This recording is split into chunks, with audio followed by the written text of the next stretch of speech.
what I'm looking for in our next president. What I would like to see in our next president is someone who's principled and positive and proven.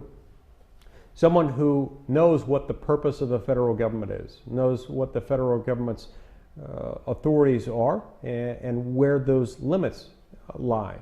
Someone who has a positive vision for the American people, who understands the principles of limited government and is able and willing to harness them in a way that will benefit the poor and middle class. Someone who has real solutions for how to harness these same principles of limited government toward goals like improving America's higher education system, America's failing transportation infrastructure funding mechanism, workplace flexibility, things like that. Somebody who understands the need to open up the free market, to strengthen rather than weaken institutions of civil society like the family, like churches and synagogues and fraternal orders.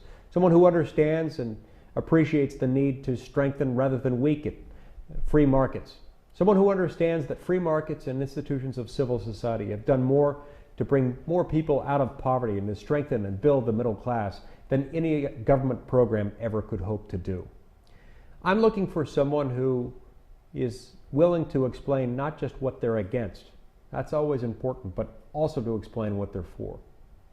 We have to remember that when there was a group of American patriots in December of 1773 who entered ships in Boston Harbor and seized crates of tea, English tea, and discarded that tea, throwing it into Boston Harbor to destroy it. They did so in symbolic protest against the kind of government they did not want and would no longer tolerate. A distant national government that taxed them too much, that was regulating them too heavily, and was so far from the people that it was slow to respond to their needs. That was there to serve big corporate interests and do special favors for friends of the king. Had they stopped there, what we now call the Boston Tea Party would be at best distant footnote in American history. Fortunately, they didn't stop there.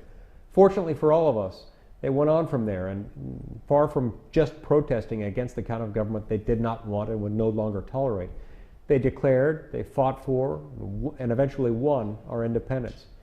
In 14 years after that event in Boston Harbor in 1773, they got to Philadelphia, where they came together around a common set of ideals, around a concept that they all embraced.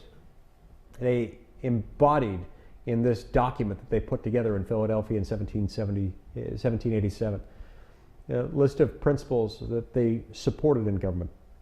They were willing to express not just what they were against, but also what they were for. You know, today we need people who are just like that, people who are willing to take their own journey from Boston to Philadelphia. That's the kind of president I'm looking for. That's the kind of president that I'm hoping we'll elect this year.